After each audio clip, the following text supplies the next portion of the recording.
Alô, você, estamos na culpabilidade parte 20. Chegamos no final do nosso curso de culpabilidade. Eu peço que você, que perdeu as aulas, acesse o nosso canal e nós vamos terminar com chave de ouro falando das causas supralegais de exclusão de culpabilidade. Então, o pai não permite a transfusão de sangue no filho menor por ele ser testemunha de Jeová, foi o exemplo da aula passada, mas o médico atua por conta própria e salva a criança. Nesse caso, nós dizíamos que ninguém responde penalmente porque o médico agiu e mesmo com a interferência do pai, que não queria transfusão, o filho foi operado. E aí nós tínhamos aí uma situação de uma cláusula supralegal de exclusão de culpabilidade, que é a cláusula de consciência.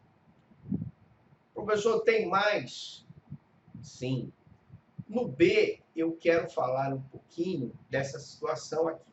Quando, de outro lado, o bem jurídico visa vida, por exemplo, é lesado, o pai responde penalmente, porque entre a liberdade de crença, pelo fato dele ser testemunha de Jeová, e a lesão ao bem jurídico vida, eu então tenho a necessidade de resguardar a vida daquela criança. E se ela não for submetida a uma intervenção médica, com uma transfusão, ela vai morrer. Então, se houver uma lesão ao bem jurídico vida, nós vamos ter aí o pai sendo responsabilizado pela morte do próprio filho. Ou a questão da integridade física da criança, que possui maior valor do que a questão da crença religiosa. O médico, por seu turno, só responde por algo se ele se omitiu de socorro ou deixou de fazer o que ele deveria fazer. Se tentou de toda maneira salvar a vida da criança e não conseguiu, por nada responde.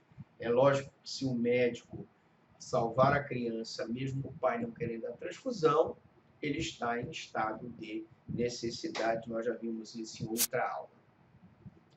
Desobediência civil, outra cláusula supralegal de exclusão de culpabilidade.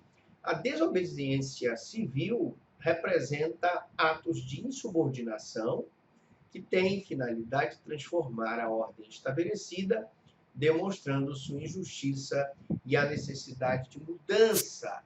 E aí nós temos, por exemplo, exige-se para o reconhecimento desta dirimente, dessa cláusula supralegal, alguns requisitos. Letra A, que a desobediência esteja fundada na proteção de direitos fundamentais. O cidadão, por exemplo, ele quer morar, ele não tem onde morar, e aí eu tenho ele pleiteando esse direito à moradia. Letra B, que o dano causado não seja relevante.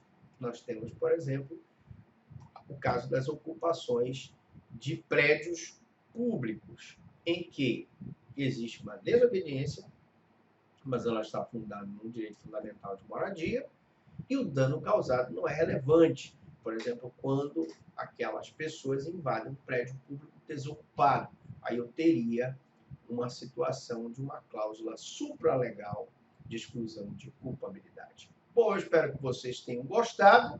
Eu pergunto para vocês até aqui alguma dúvida, alguma pergunta?